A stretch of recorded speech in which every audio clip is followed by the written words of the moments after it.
All right, everyone, thank you for joining us for the session about getting started on LinkedIn.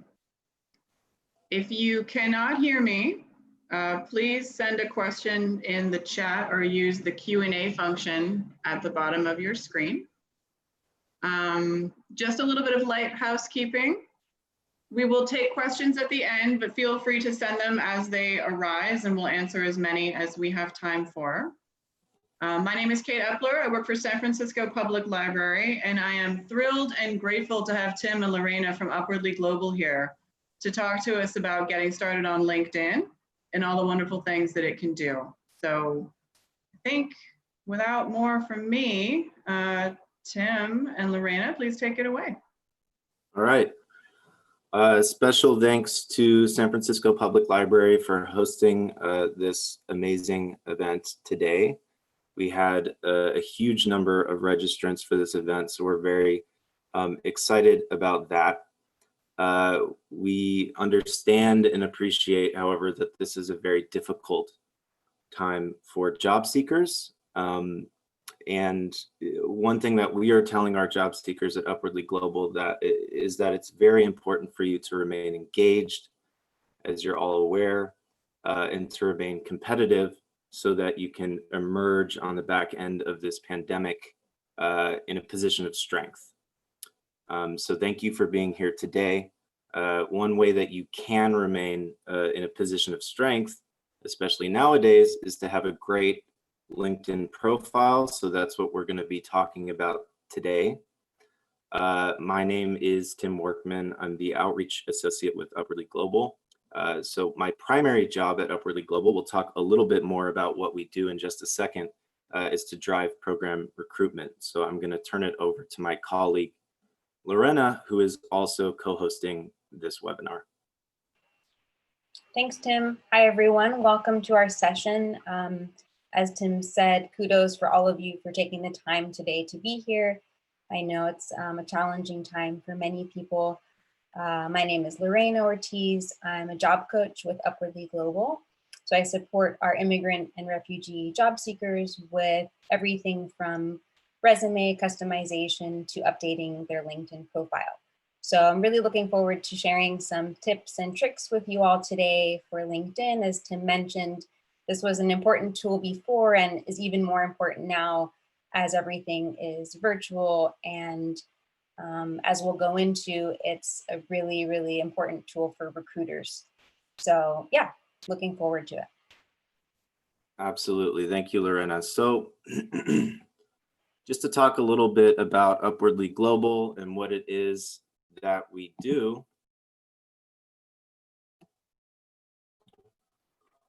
So we at Upwardly Global, we are the first and only workforce development nonprofit in the country that focuses on helping immigrant and refugee professionals get back to work in the United States. This population is particularly vulnerable to fluctuations in the job market, as we're seeing today. This population is also has uniquely a difficult time breaking back into their professional fields due to a number of barriers to entry. Some significant ones are employment discrimination, as well as lacking certain knowledge of the American job market and the system here, as well as certain linguistic and cultural competencies, which we help them with.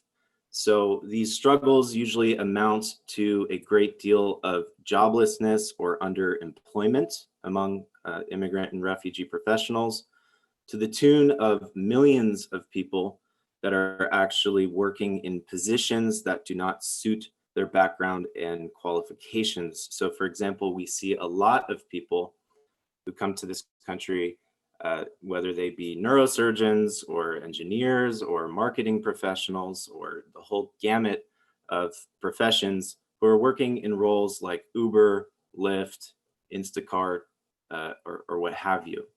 Okay, so we've been in existence for 20 years. We operate in 4 major markets in the United States: New York, Washington, D.C., Chicago, as well as the Bay Area. We have a number of satellite markets as well where we do remote services. We, at our best, things are changing because of the pandemic and the economic slowdown that we are entering, but we are placing 1,000 immigrant and refugee professionals in full-time work every year, okay? And that in the Bay Area is represents an average annual salary of $64,000. And I'd like to emphasize that our program is 100% free to those who qualify. We are a completely donor-funded organization.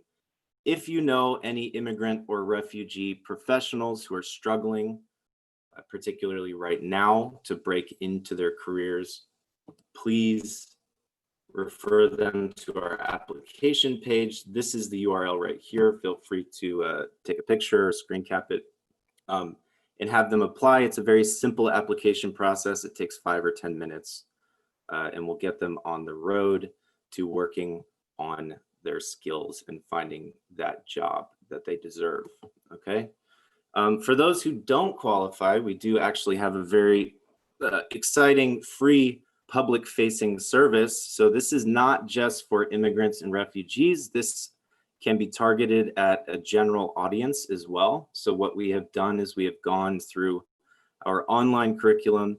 We have curated very timely courses, and we have put them into 3 training tracks that you can do all of them if you want. So you'll learn about the U.S. job search that's particularly relevant for immigrants and refugees, how to enhance your professional English language communication, particular import for general audiences. We have modules on mastering the phone interview, the virtual interview, which is increasingly important now, and of course, updating and improving your LinkedIn profile, which you will be learning about today as well.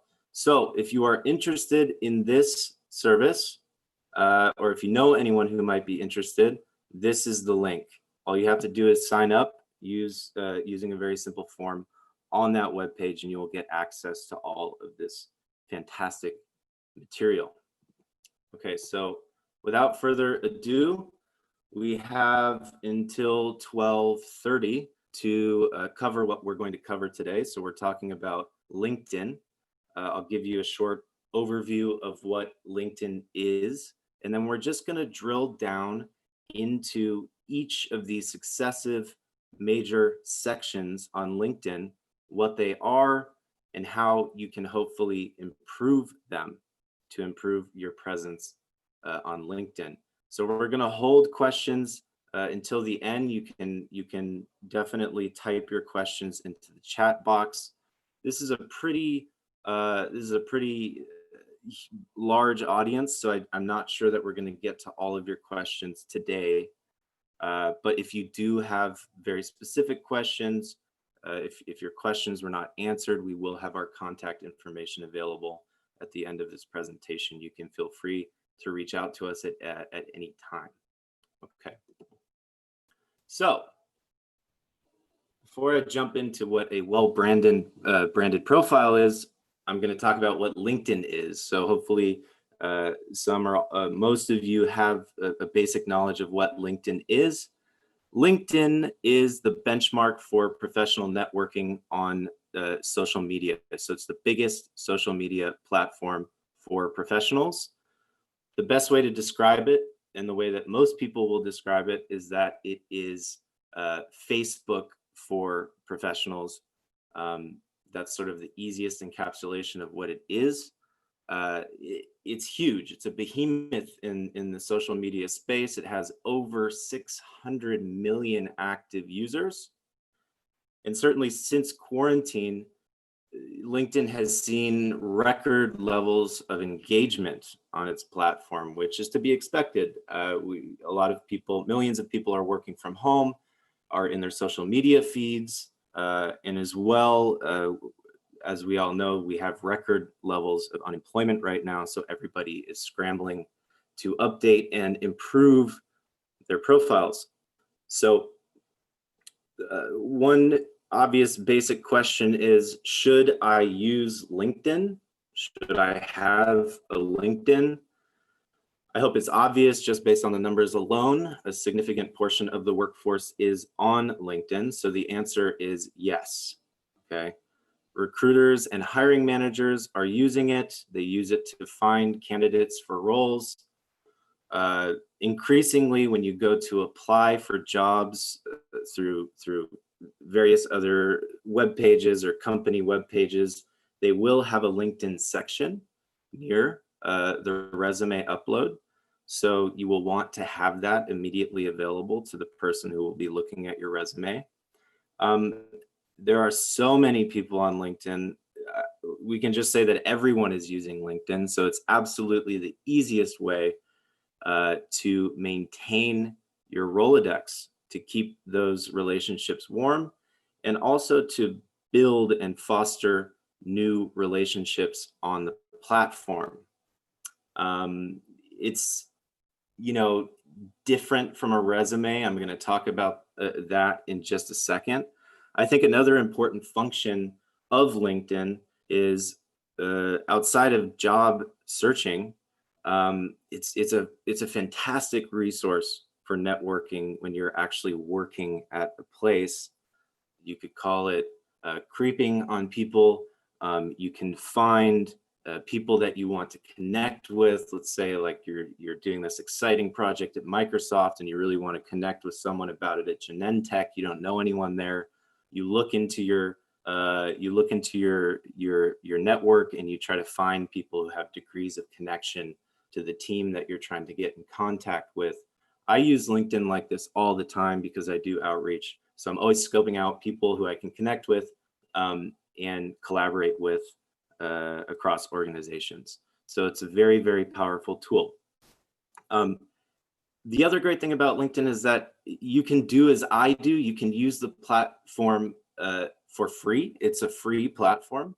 However, they do have a premium version of LinkedIn. Some people will say, is premium worth it? Well, that's something that you have to decide for yourself.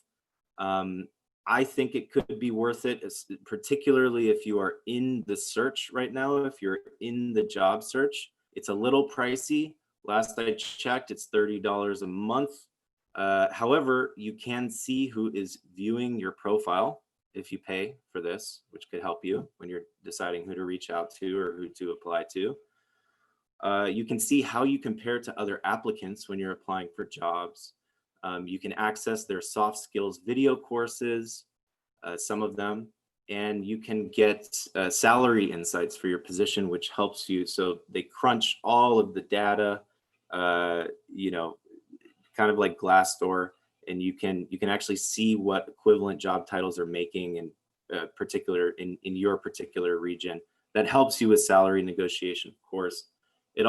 Premium also gives you the ability to direct message recruiters. So even if you just have to have premium just for a short time while you're job searching, it could be worth it. Another great thing about premium is that you can be a featured applicant, which means that when you apply for a job, your application will be boosted to the top of the feed. The only caveat there is that the recruiter or the hiring manager can see that you have paid for that boosted position because there will be a badge next to your name. So, could be good, could be sketchy. It's up to you. So on the point of whether or not LinkedIn is just a resume, this is a question that we sometimes receive. It's not just a resume. A lot of people make this mistake. A lot of people assume that it's just a resume. They go and they cut and they paste their actual resume into the experience section. You don't want to think about LinkedIn as a resume. We'll talk a little bit more about the experience section. For all of the reasons that we've just discussed, it's obviously not a resume. It's a social media platform, but there are certain elements that are similar to a resume. However, you want to think about your experience that you're putting on LinkedIn, especially if you're job seeking. You want to think of that as what's my ideal job? and what kinds of experiences do I want to draw out and populate into my experience section to sort of play towards that ideal position. Okay.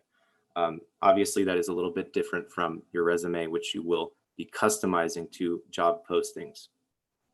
Okay, so now that I've kind of hopefully convinced you that you should have a LinkedIn profile, I trust that many of you do. We're going to talk about how to create a great, solid profile, and we're going to try to pepper this with some tips specifically related to people who are currently unemployed. Okay, so this is a well-branded LinkedIn profile. Seems fairly simple on its face. Susan Roberts here, she has a great picture, very engaging, very warm. She has her name. This might seem pretty straightforward. Sometimes it's not straightforward, particularly with our clientele. We serve immigrants and refugees. We have folks who are transliterating their names from other alphabets, other languages, and sometimes that transliteration can get a little wonky and inconsistent between different things. So make sure that your name reflects how your name shows up in other places, particularly on your resume, okay? That's important. Make sure your resume name and your LinkedIn name are matching. Does it have to match your government ID? No. You know, we have clients that, or, you know, through various quirks of the immigration process, they'll even have FNU as their first name unknown, NMN, middle, or MNM, whatever it is, middle name unknown. So that can be a little bit challenging. If you know your first name and your last name, of course, put it here, put it on your resume, make sure it's consistent. An eye-catching headline, we'll talk a little bit about what a headline is and how you should write that up. She has a nice personalized summary here.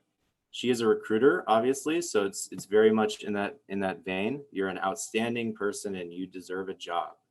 Boom, and then she moves right into what she does, which is talent acquisition. Importantly, contact info. You're going to want to make sure right up front that you have updated contact information so recruiters can get in touch with you. So you click on this on your profile and you're going to be able to update your phone number, your email address. You'll also be able to change your URL. So this is important. Make sure that you have a digestible URL. LinkedIn will just give you a really long and kind of nasty looking URL, and that will be hard to cut and paste into your resume. So make sure that you shorten that up. So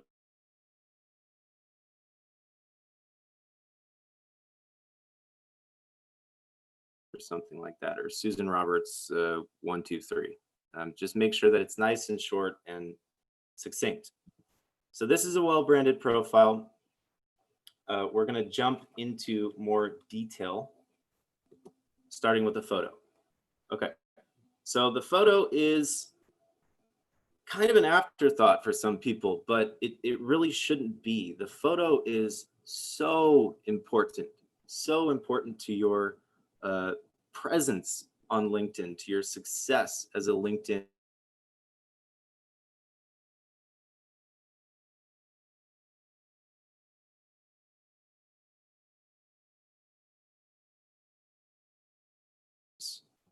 and 9 times the connection requests.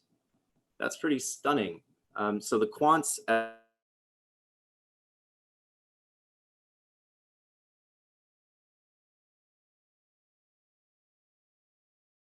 makes a good photo. Well, you can't just put any old photo up there. A lot of people will put a grainy photo there.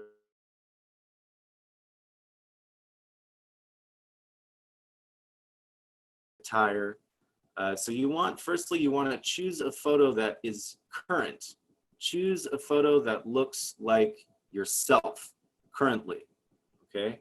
Your usual hair, glasses, that type of stuff. Make sure that your face is 60% of the frame. Okay, that's what they say, 60% of the frame. I think that rule, that you know, the rule of thumb is just make sure that your face is occupying most of the frame. Make sure that you are looking warm and friendly. One thing I want to note is that these are cut off. You don't really want to cut your head off. That was just my editing mistake on this presentation. So make sure it's your entire head and face, right? Nice, inviting. This guy is maybe not as nice or inviting, but maybe that is, you know, suited to his profession. Maybe he's like an investigative journalist or something. Just make sure it's work appropriate and compelling and it draws people in. Wearing professional clothing, so you don't just have to wear a suit. Wear what is appropriate to your industry. Okay, if you work in tech, you might look a little bit more casual. You might look a little bit more trendy, right? If you're a banker, you might want to look a little bit more suited up. If you're a doctor, maybe you have your lab coat on. So just do what's appropriate to your particular profession. So another thing I wanted to note here, you don't have to get a professional photographer, although that is obviously ideally, but you don't need professional headshots. If you have a smartphone, most smartphones now have very good cameras. Just get a friend or a friend who has an excellent smartphone to stand you up against a wall, like a nice neutral background, be dressed well, have that good handsome look on your face, and take a picture that way. That's what I've done. That's what a lot of people do, okay? So very important to get the picture down. Another question that we get a lot is that we do have older job seekers and they do worry about age discrimination. Age discrimination is a fact of the job market. Unfortunately, it certainly is a fact of any platform on which you're having to share your face. It's not, there's no easy solution to that, but you should indeed put your most current photo on there. You know, just try to have a well-composed photo, just the way we've discussed it, and I promise it will be fine. Lead with your wisdom, lead with your experience, make it compelling and draw people in, okay? So moving on, Lorena will be doing the headline slide. Or am I doing the headline slide? Yeah, I can jump in, Tim. Thank you. Okay, great. Yeah, so the headline, it should sum up what you do in a few words. So we have some great examples here that you can read through. Really focus on the key words that will show up in the search engine. So that means the search that recruiters do, that employers do. One way to do this is to, do your own research on what terms are commonly used in the jobs that you are targeting, and to use those in your own profile. So you want to make it quick, make it catchy, but also, of course, you want it to be authentic to who you are and what you're looking for. So as you can see on the top, right, there's one that has not just the job title that they're looking for, but also various different titles. That is really up to you. And, like I said, it should be authentic to your needs. A few tips, you should be definitely using, as I said, the industry lingo. I would recommend that you don't actually put unemployed, even though that could be very true, but you want to really highlight the skills that you have and the opportunities that you're looking for. So there's the common phrase, dress for the job that you want. So I would take the same philosophy here. Your headline should reflect where you want to be, not necessarily where you are currently. Great.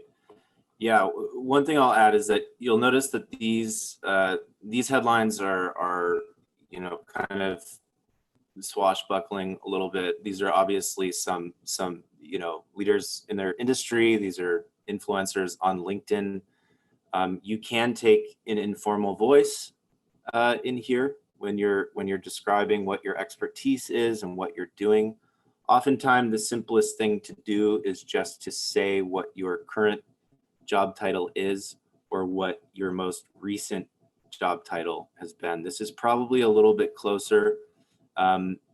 She's not expressing any affiliation with any particular organization or company. Maybe she's currently in the search, but she is certainly just talking about what she does and what she does best. She does search engine optimization. She consults on SEO, and she is a digital marketer. Okay.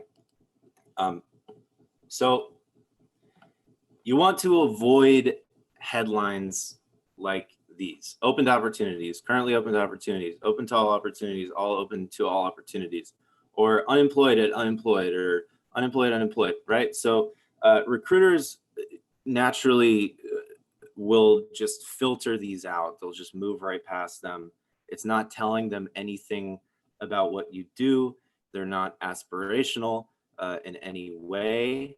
So, for example, if you are currently unemployed, like I said, make sure that you're putting your most recent job title. So, for example, if you were, chief editor at Condé Nast and you just got laid off, you don't want to keep saying that you're the chief editor at Condé Nast. You want to go ahead and update that, but you might say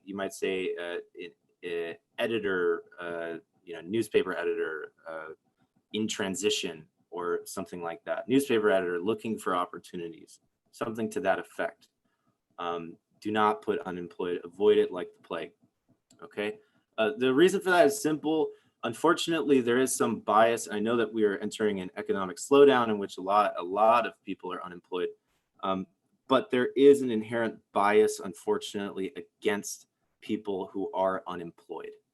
Okay, so you want to minimize that type of language, not only in your headline, but ideally throughout your entire profile. Okay, so we'll talk a little bit more about how you can do that as we go along. Yeah, and a few things just to keep on your radar to avoid. So you want to avoid using emojis in this section. You want to avoid using all capitals.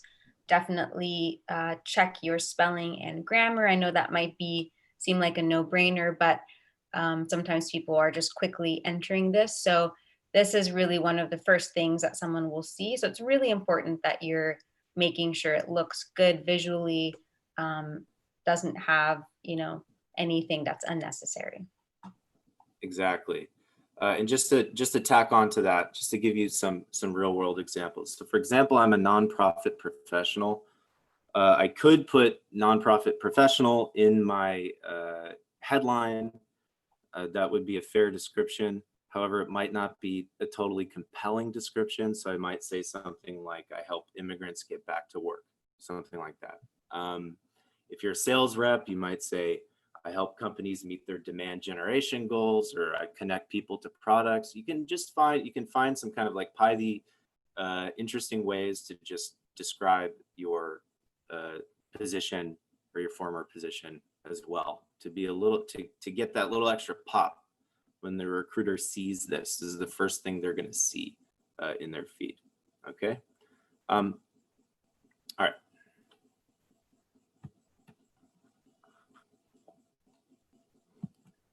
I think that's you, Tim. Is that me? Yeah. Okay, so telling your story. So beneath your headline, so I had to use myself as an example. I hope that's not too garish or unseemly, but I use this as an example because I have a pretty tidy little professional summary that I think is effective. There's lots of ways to do professional summaries, but the thing about professional summaries, and this is why they're great, versus a resume, is that you can go a little bit more personal, but keep it professional, right? So tell your story as a professional, write in the first person. Don't lead with seasoned professional with over 20 years of experience, yada, yada, yada. That's kind of boring. You want to talk about your goals. You want to talk about your passions, your accomplishments, your mission as a job seeker or professional. You really just want to grab HR a little bit by the heartstrings, maybe, and tell them why they should like you for the role. Be compelling, work on it, read a lot of professional summaries, figure out which kinds you like.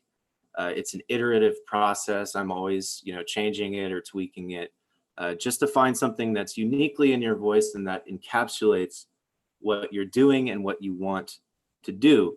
This is a section where you don't want to use any jargon. You don't want to use corporate buzzwords, empty phrases, overused words that we all know and love, like motivated, driven, passionate, right? You got to, break out of that a little bit and get a little bit creative, okay? Write how you speak. Unless you speak in lots of profanity, you should speak professionally, but with personality. And of course, use keywords to highlight your skills. So what I have here is this is my little breakdown that I did. I have my summary, who I am, what I do. What is it I do? I'm a big picture thinker, a frontline implementer. I use data and storytelling to help organizations and communities reach their goals, right? So that's like I think that's a nice little summary. You can judge me on whether you think that's a nice summary. And then I move directly into my experience. What have I done, right? Nice little one. I pared it down to one sentence, right? Punchy.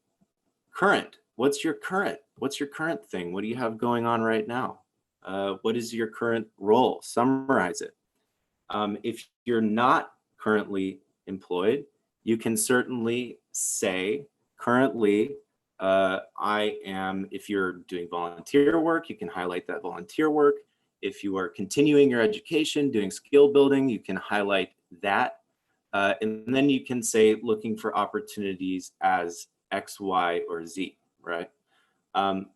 Keywords, I don't do this, but so LinkedIn is a powerful search engine for recruiters, and the way that the search engine locates candidates for positions on the recruiter's end is that they will tap in certain keywords, right? So if they're looking for a social media marketer, you're going to want to have that word somewhere in your profile, okay, if that's your expertise. If they're looking for someone who's really good in SEO, if they're looking at someone who's really good at, drafting, architectural stuff, or, what have you, whatever the term is for that particular hard skill, that measurable skill that you have, find that term. You can actually just drop them here, just one after the other.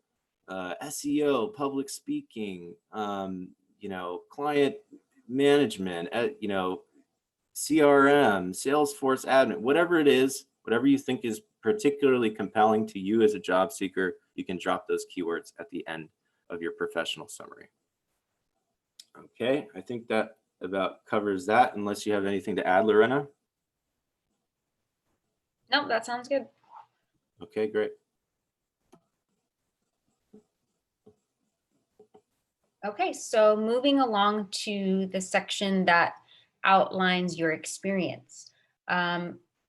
You want to start that overview with, of course, your position, the name of the position, with about 2 to 3 sentences or bullet points underneath the position.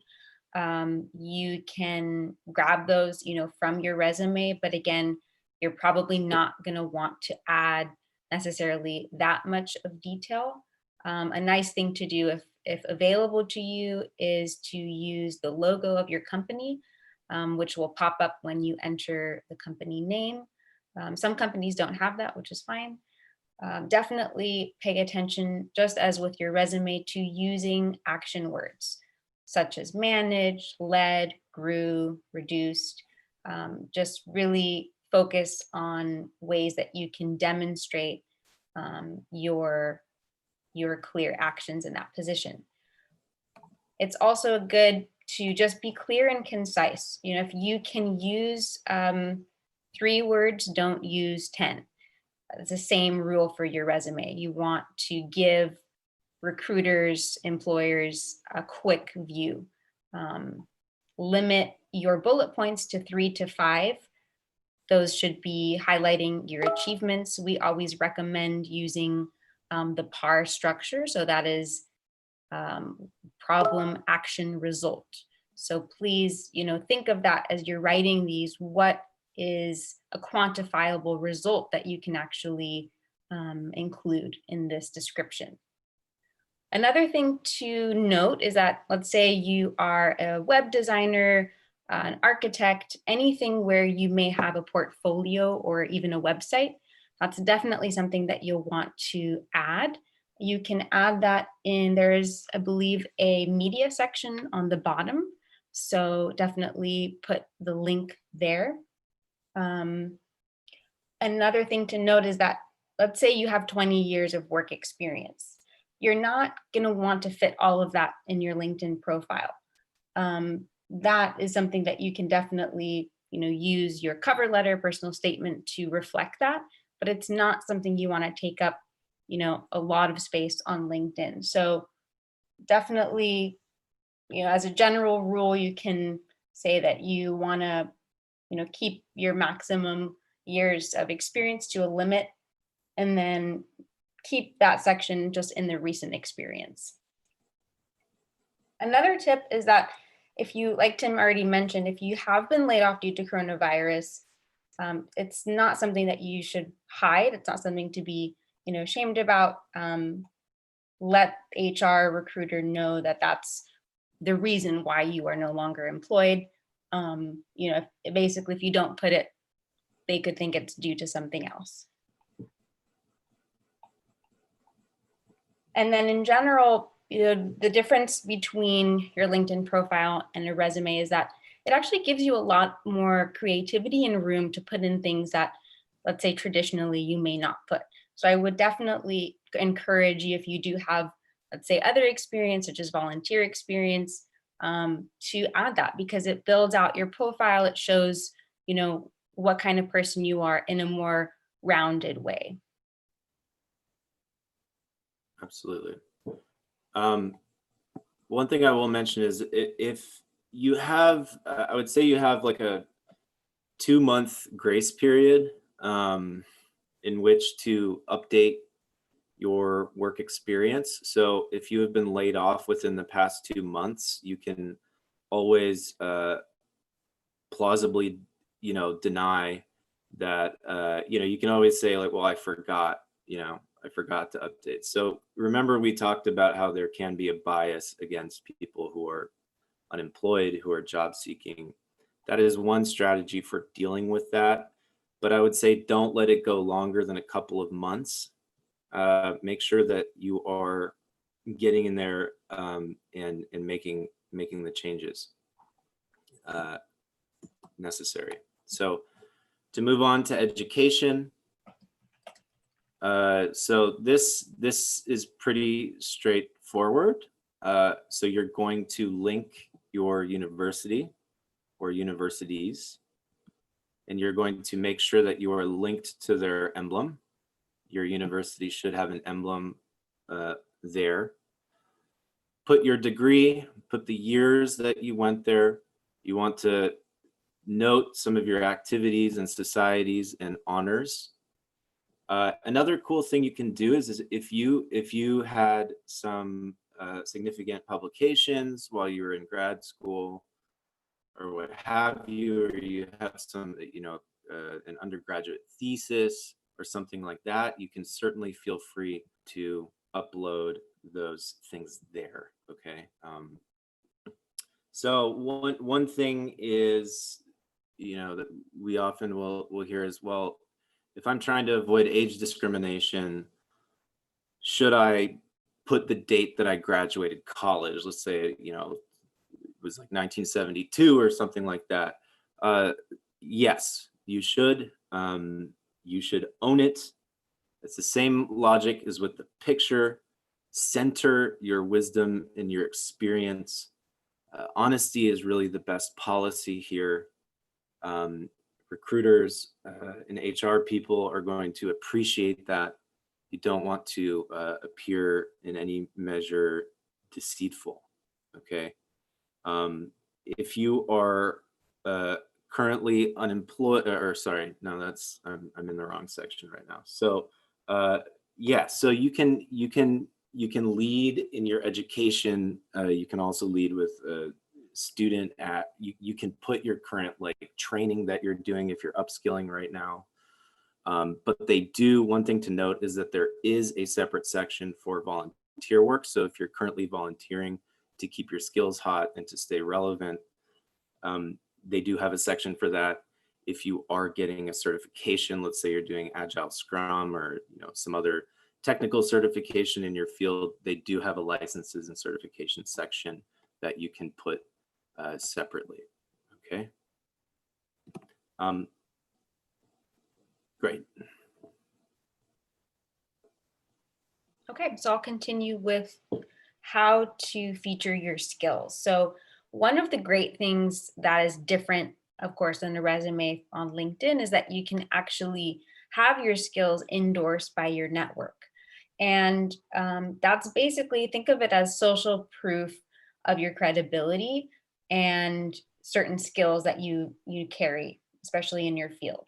So the way also that this benefits you in terms of landing a job is that the skills are searchable by recruiters, right? So let's say if I'm a recruiter and I'm looking for 3 top skills, those I'm going to be looking for those 3 skills in your profile. So it's really important to understand for, let's say, a position that you found on LinkedIn or somewhere else, what those top skills are, and to make sure that you have those in your profile.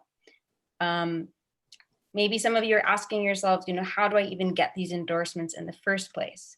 So one great thing is that when you offer to provide, an endorsement for someone else, that opens up the door to ask if they would be willing and able to give you an endorsement.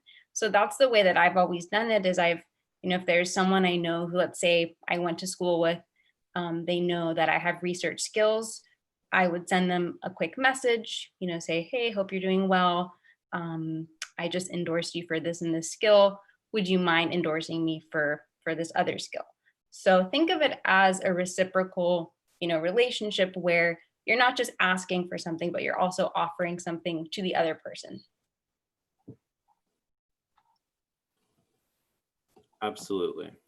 Okay. Relatedly, they have on LinkedIn, they have a recommendations section.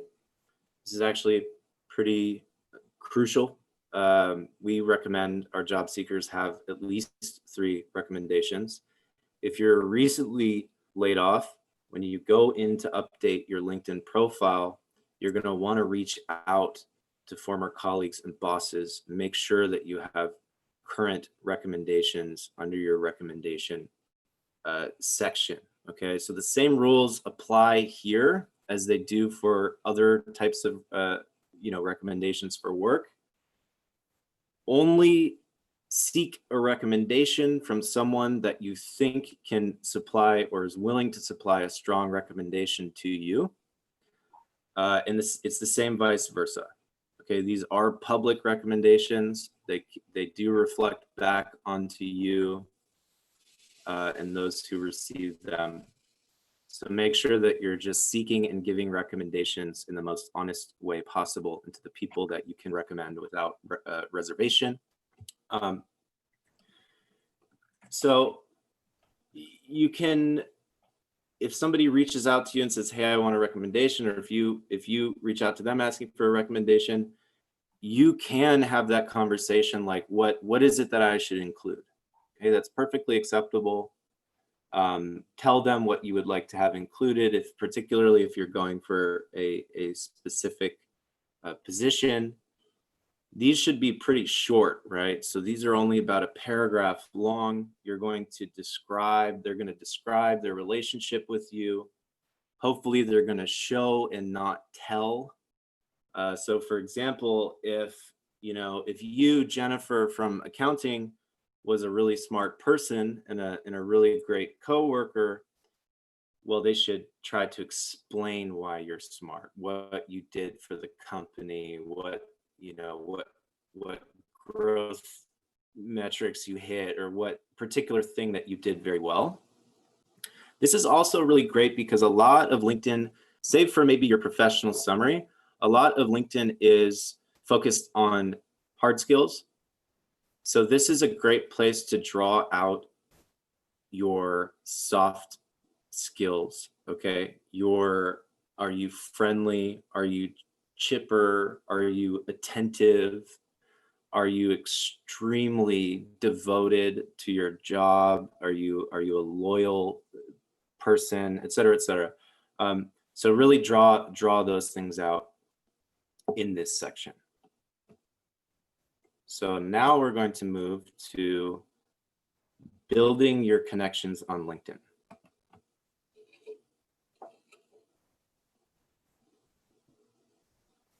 All right. So I'm going to join back with my camera. So connecting with those, whether that's your former colleagues or individuals you've met, let's say at a networking event, which is probably a little less likely these days. But I would like all of you, even just right now, to think about who is currently in your network and who could you connect with. So your network is, anyone that you have gone to school with, former classmates, co-workers, both present and former, managers that have, seen you, whether that was, recently or maybe even 5 years ago, could be community members who you attend services with, who through, let's say, your children. The idea is to think of it kind of as a spider web, right? You have so many connections, and all of those connections then are connected to other people. So it's not just about who's sitting right in front of you, but who is that person also connected to? So, with that said, it's really important to use the functions that LinkedIn provides to you. So there is a function that you can basically see, who is already in your network. And of course, that list will grow wider as you, let's say, add even more connections. I would also really highly recommend that you type in keywords to find different groups that you would like to join. So, for me, for example, a group that I joined is public sector career counselors. And that connects me to other people who have a similar position than I do, and who may, have some insight to the industry, who may know about positions, and just be able to be a really good connection for me and my professional development. Another tip is definitely just talk to your community, and by talk, I mean engage with them online. So I know some people are a little bit more active on social media and these kind of platforms anyway, but now is the time to invest some time, even if that's 10 minutes, invest that time in, let's say, liking an article, following a company that you're interested in applying for, maybe even creating your own post, right, with like a link to an article that you read related to your industry, related to something that is of benefit to your community or your industry. And that is a form of outreach, and I do see it as kind of planting those seeds of opportunity. So you don't know, how that's going to impact you maybe in a week, but let's say, a month or two down the line, those connections that you build now could really actually benefit your job search.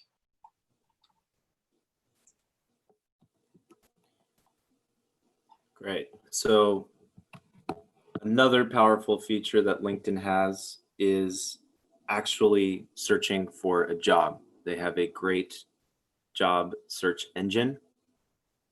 You can search for jobs by location. You can search by job title, that type of thing. It's fairly straightforward. One big thing that you're going to want to do on LinkedIn is follow the companies that you're interested in.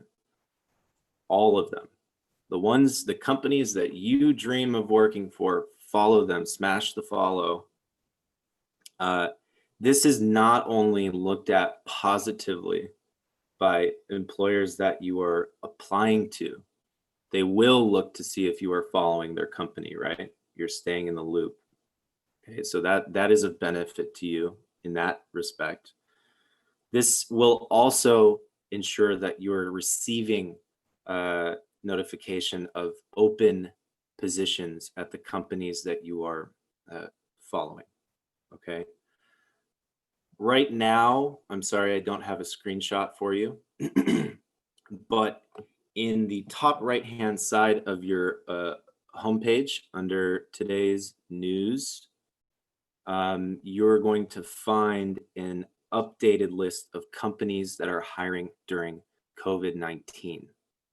Okay, so LinkedIn, through its blog, through its news blog, is continuously updating this list of companies that are hiring. So that is a particular benefit to people who are unemployed in this time. Did you have anything to add to the job search, Lorena? No, I think, there may be some questions that come up from the audience on this. So maybe we can get into those details in our Sounds Q&A. good.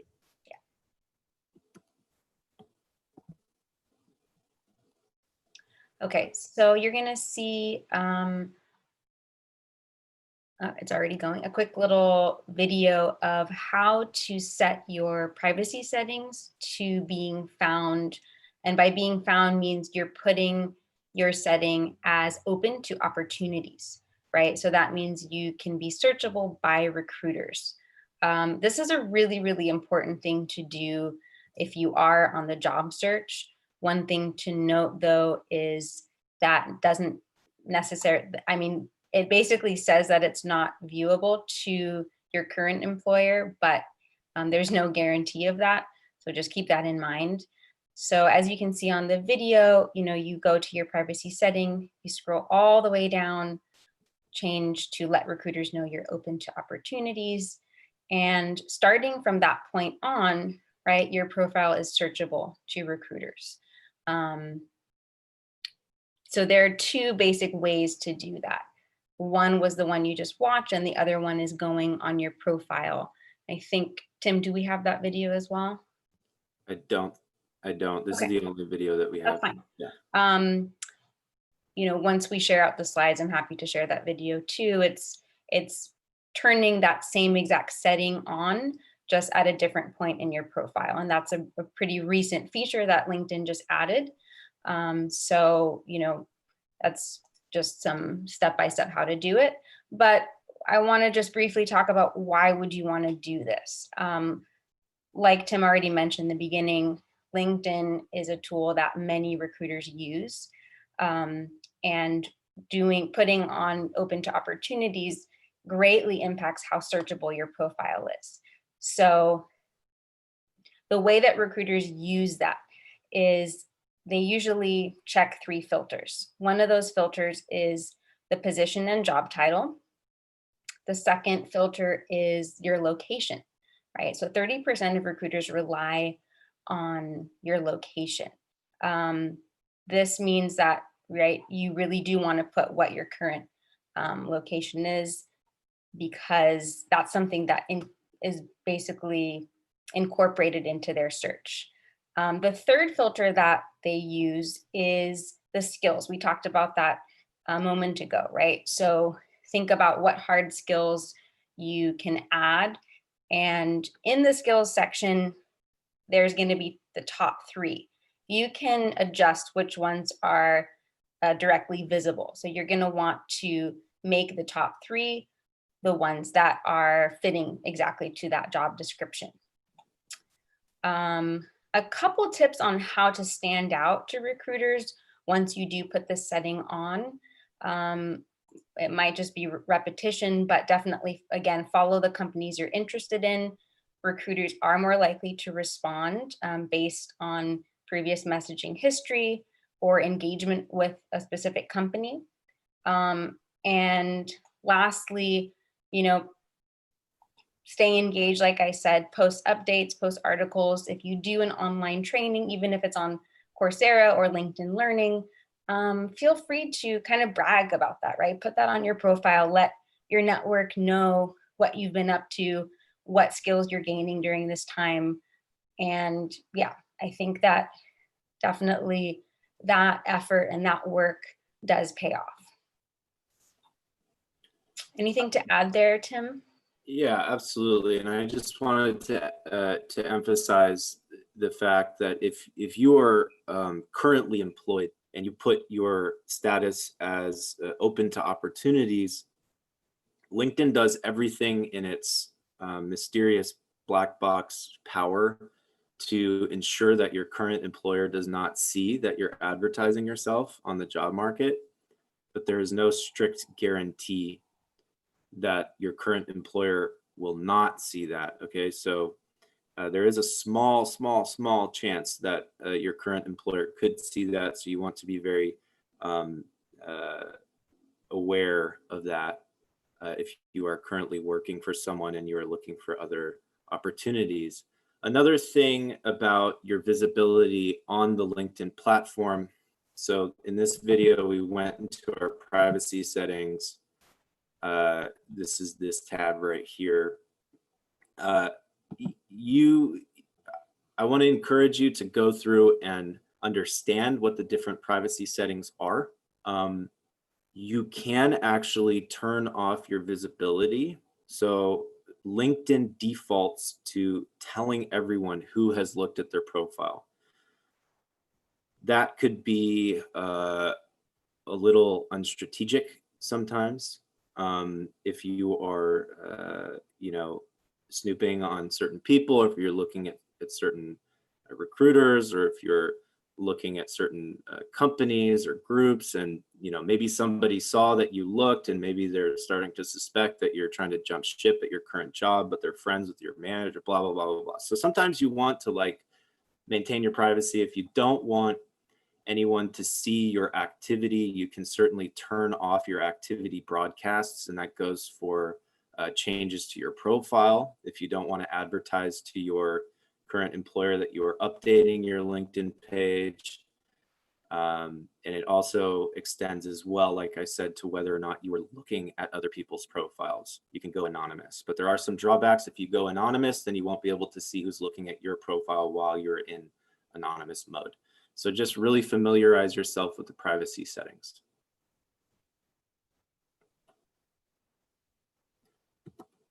Okay, so that is our, God's eye view of LinkedIn. That is hopefully comprehensive enough, some general knowledge to help you get back on track to improving your LinkedIn profile and putting yourself out there in this difficult time. Obviously, we cannot anticipate all of the areas with which you need help. So we are going to do a Q&A. We're just going to look through the chat box, draw out some questions, answer those. Tim, yeah. Sorry, we have several questions in the Q&A section as well. Would you like to look at those, or would you like me to read them?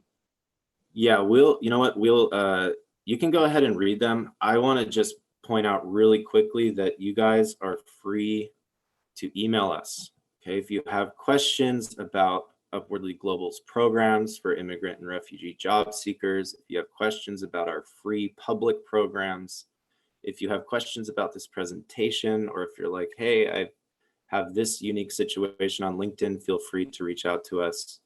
We will answer to the best that we are able. Great. So yeah, we can move into the Q&A. Okay, so one question is, are photo rating sites effective? It's targeted to professionals. So there are sites that can kind of give you a rating on your photo. Are you aware of this, and do you have thoughts? You know what? That is new to me. Lorena, have you heard of those? I haven't heard of that.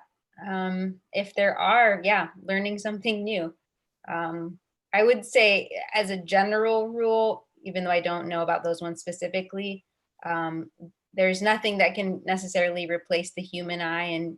And I think taking that general advice that Tim gave at the beginning about neutral background, professional attire, that's pretty much, those are the basics that you should hold yourself to.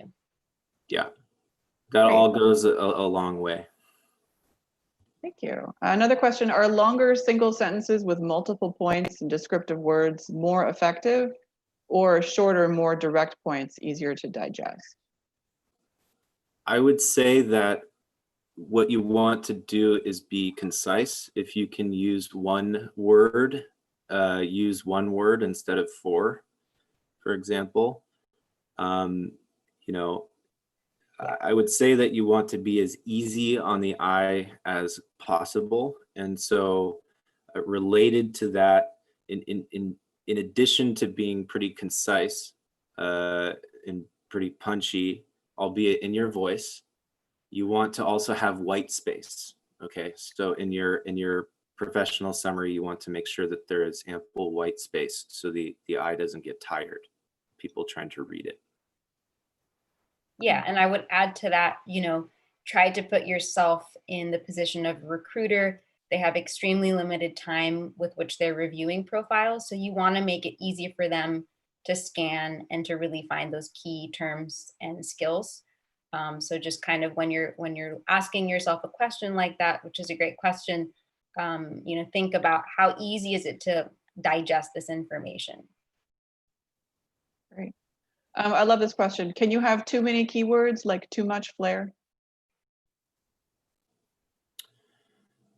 I mean, I guess you could have too much of anything, but I've seen people drop an entire paragraph of keywords into their professional summary.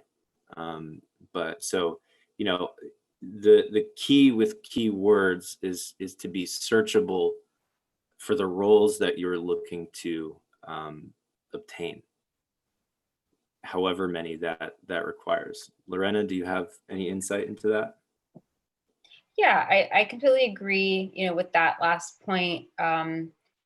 If it's a huge long paragraph with just, a bunch of keywords that you've collected via the internet, that's not going to get you, the results. I think catering those keywords to exactly what you said, Tim, the position you're looking for and your experience, that's going to get you further. So think about it as quality over quantity. Next question. If somebody is unemployed due to the coronavirus, where is the appropriate place to indicate that on the LinkedIn profile, and how should they word it? Well, that's a great question. I would say that you can certainly include that information at the bottom in your professional summary when you indicate that you are looking for opportunities as X.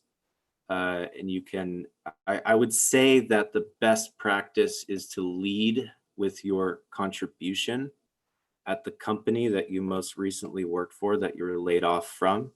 So lead with what you really provided to that company, what your accomplishment was, one or two main accomplishments, and where you were headed.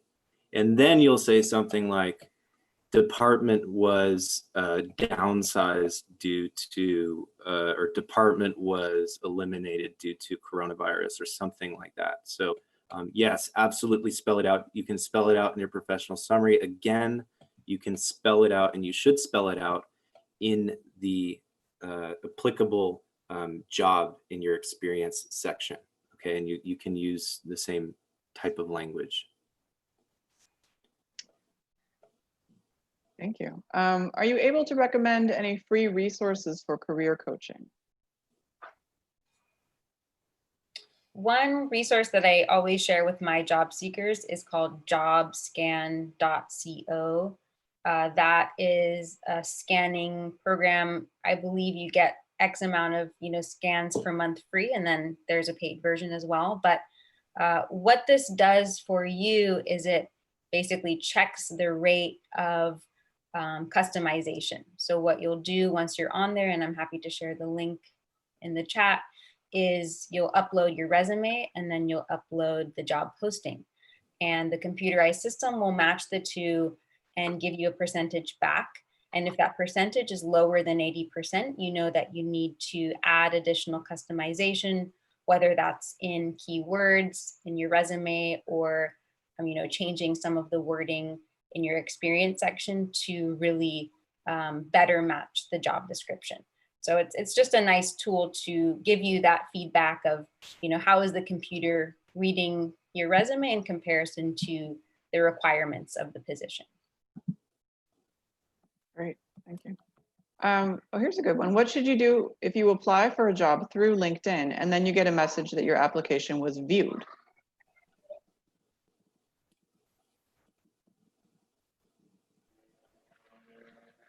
What would you say to that, Lorena? Have you encountered that? Yeah. I don't know if there's a necessary step you need to take in that moment. If it's been a couple weeks after the view date and you haven't gotten any, message from a recruiter or no one has contacted you, that would be a time to follow up with a polite, non-pushy, email, following up with any updates on that application. I would also add that in terms of connection requests, if you are receiving attention from a recruiter, or indeed if you have, I believe it's okay, probably, Lorena, correct me if I'm wrong, it's probably okay to try to connect with that recruiter. Recruiters like to connect with people. Yes. However, if you are in the hiring process and you're speaking with hiring HR or hiring managers, you want to refrain from connecting with them until you have successfully obtained that position, I would say. Would you agree with that, Lorena? That's a really good question. I haven't necessarily come across that before, but yeah, I would say as a general rule, that sounds right. Don't be awkward, basically. Yeah, exactly. Don't make the other person, feel uncomfortable, put them in a position that is awkward. Exactly. Okay, next question. How important is an online resume or website for yourself? Really depends what industry you're in, right? Yeah. So if you are, let's say, in interior design or an architect, you do really need to spend the time to put together your portfolio.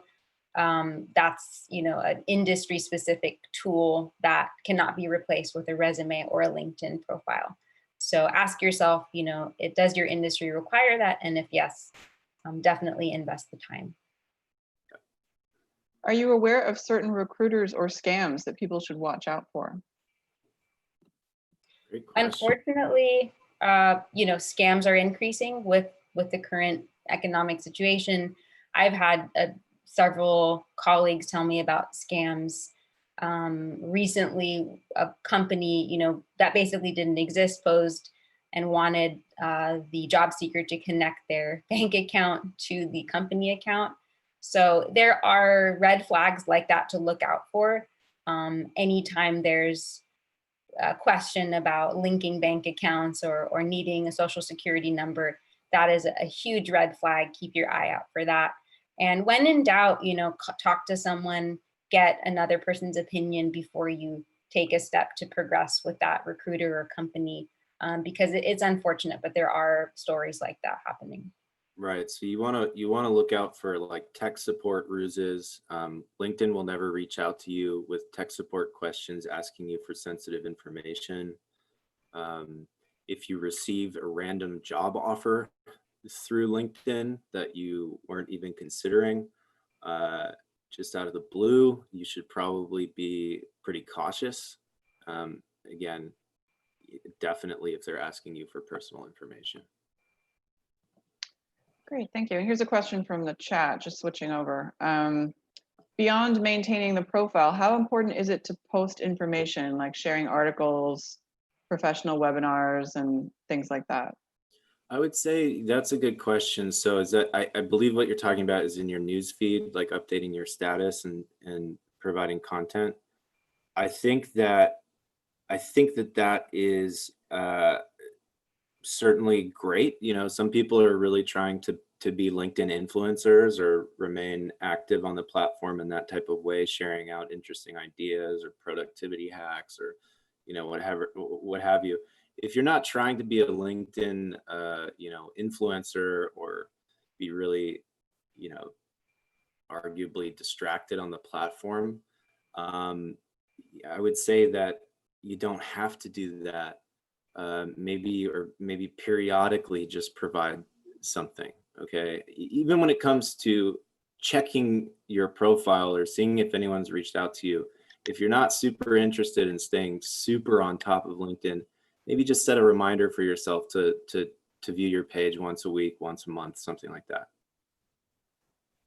And then just I would circling back, oh, I'm add sorry, Lorena. something a little in a slightly different direction. I would say if, going on LinkedIn, if you are using it as a job search platform, more than once a month is, a good idea. And that, I mean, like I said before, it's increasingly important. And if you think of it as, we're all existing in a really new virtual space right now.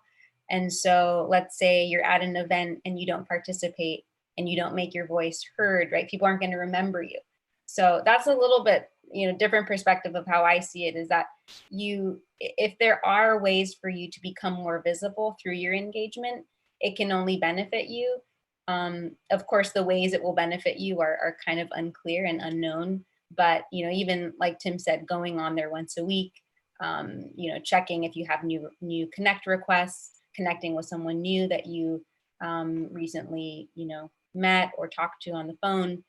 Those are things that can contribute and benefit to a better profile.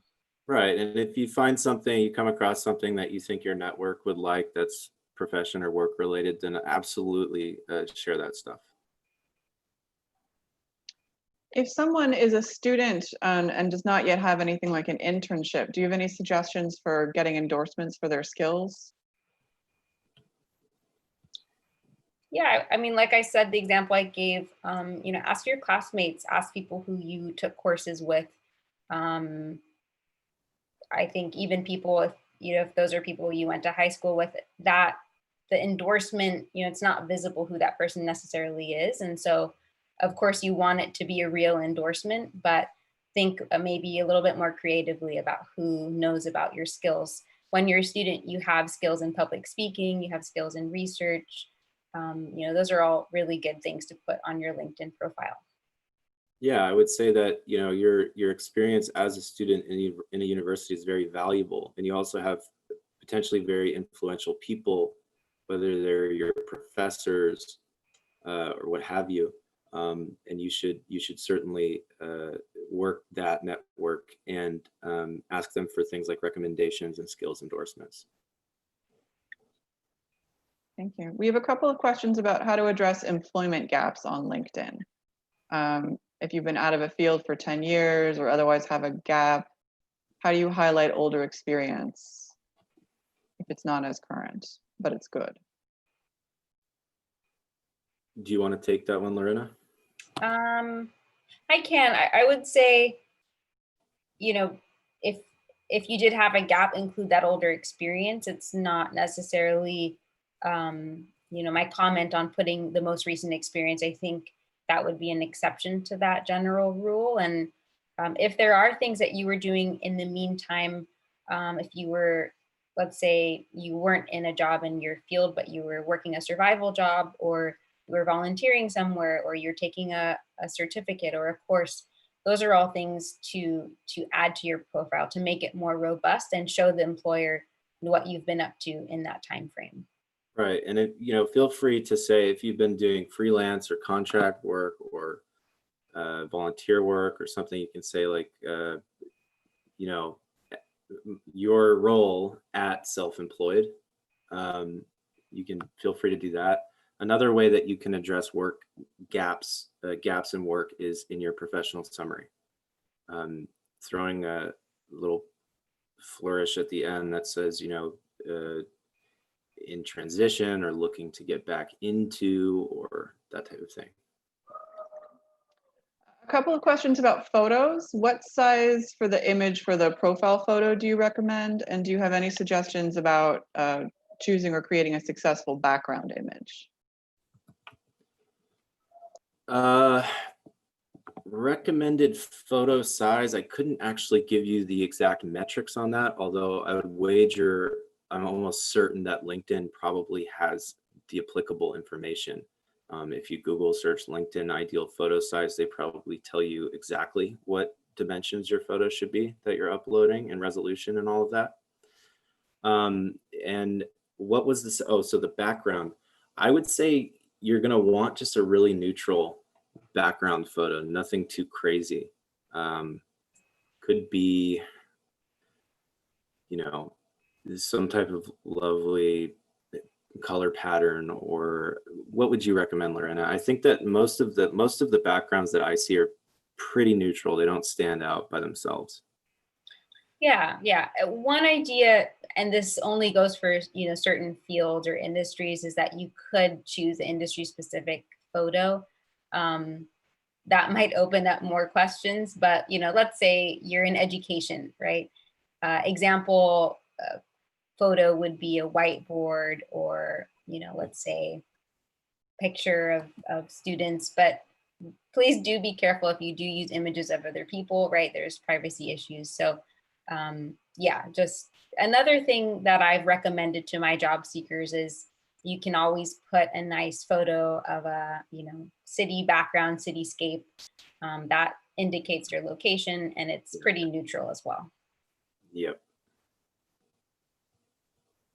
And I did put into the chat I found online, the pixel number for the LinkedIn profile. So that's probably what you all will find online as well. And what is that number for our friends on YouTube? Oh yeah, sure. So that number, according to the internet, is the ideal image size is 552 pixels wide by 368 pixels tall, with the aspect ratio of 3:2. So yeah, you can check all those settings on your computer. Great, thank you. Here's a question about updates on LinkedIn. I'm just going to read it. I've been turning off updates if I'm making updates to my LinkedIn profile over a series of days, so that I'm not bombarding my connections with multiple notices that I've made changes. After I'm finished, then she changes the privacy setting. Once I turn updates back on, then I go in to make a minor change so that all my connections are aware of a change to my profile. Is this the best way to handle this issue when you're updating your profile? I've definitely done that as well. Sometimes there's changes you don't want to broadcast, but that's the important question to ask yourself is, what changes would you like everyone to know about? And if, like you said, if you're doing many at once, maybe just keeping the notification on for, let's say, the last change. Would that be what you would say, Tim, as well? Yeah, I would say, I really, my personal preference is to not advertise any changes that I'm making to my profile, because I think it's kind of embarrassing that I keep working on it. And it's a little bit fidgety, but certainly I don't think that you should bombard your network with all kinds of activity from your page if it's not particularly relevant.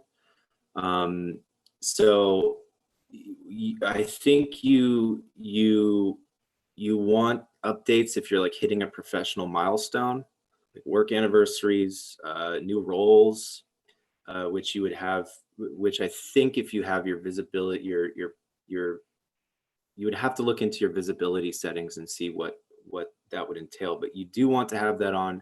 You want to let your network know about these important milestones.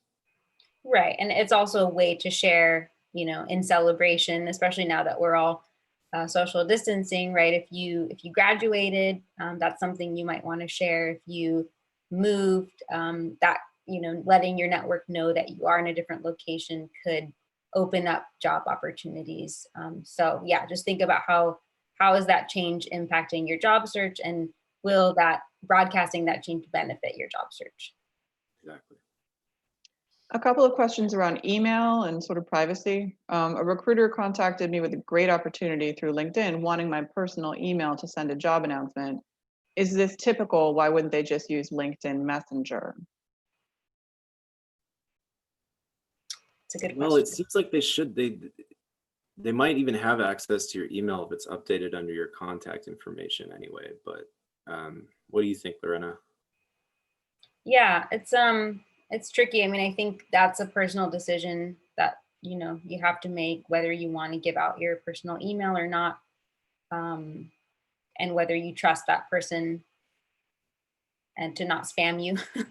But yeah, it's really, it's a tough one. And then sort of related, a recruiter offered the hiring manager's email. Should I reach out to the recruiter or the hiring manager to do a post-interview follow-up? If you've already interviewed, then you should definitely follow up, I believe, with the hiring manager. Even if they already sent a thank you? Mm. Could you repeat the question? Sorry.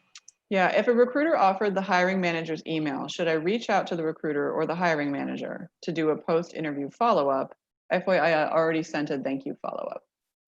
Yeah, I think from this question, it's not clear who they sent the thank you follow-up to. So if you did already send it to the hiring manager, you know, it sounded like they sent it to the recruiter. So definitely send a thank you to all parties involved, and that should be a separate email and thank you specifically to that person. Here's one. At my former job as a bartender manager, I wore many hats from customer service to operations management. How would I or anyone who has had a long time job with multiple responsibilities represent that best? You can express that under that job description. So you can actually include roles that you had over the years. So if you transition from, you know, bar back to drink server to bartender, you can certainly express that underneath that job posting. Yeah, and that's an important thing to do because it demonstrates, you know, that you evolved in that company, that you took on many hats, which is, you know, something that you do want to highlight. Yeah.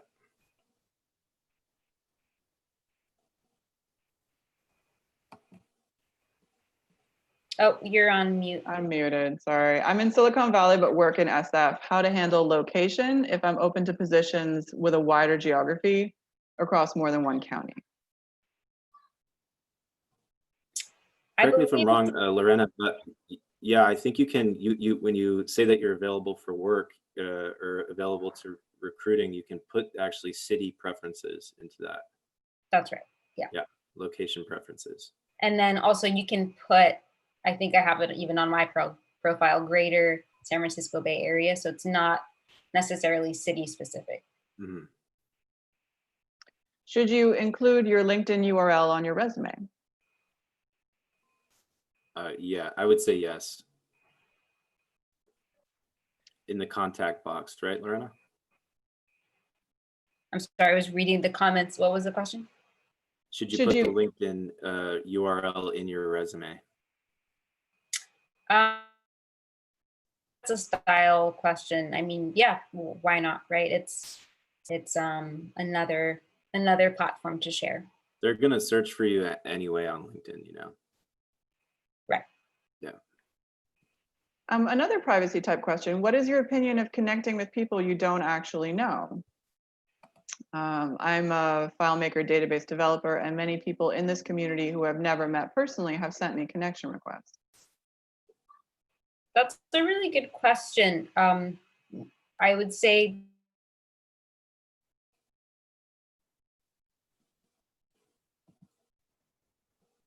responding and a polite inquiry of what your connection is. And if they... Oh, I'm sorry, Lorena, you're breaking up a little bit. Lorena, I think you broke up. You might want to repeat the answer. Can you all hear me now? Yeah. It's good now. Okay, sorry about that. You know, one way to handle that is to respond with the connection, with a clarification of who that person is and basically what their intention is with connecting to you. And if you feel like their answer is convincing, to connect with them. And if they don't, you know, there's people who, let's say, connect to many people per day, and it's not necessarily targeted. So ask yourself, is this connection going to, be beneficial? And if not, it's not something that, having more connections as a number isn't going to benefit you. It's the quality of those connections. Great. And I think we're almost running down to the end of the question. Sort of a clarifying question. You indicated that you should put keywords in your summary. Is that a list or is there another format for that? It can be, like I said, you can put them in as a string at the bottom of your summary, or you can find a way to work them into your summary. It might get a little bit too wordy, however. But in terms of keywords, really where the keywords are going to shine, I believe, is in your work experience section when you're describing the various functions of your past roles. Okay. I think that is it. We will be posting a recording of this session on our YouTube channel. The link is in the chat and also went out via email to everyone who registered. So please do look for it there. Thank you so much, Tim and Lorena, for such an informative session on using LinkedIn. I learned a lot, so this has been great. It was a pleasure to, be with y'all. Thank you so much. Thank you, guys. Okay. Thanks, everybody. If I missed your question, I'm sorry. Email Tim and Lorena. Take care. Take care, guys. Bye.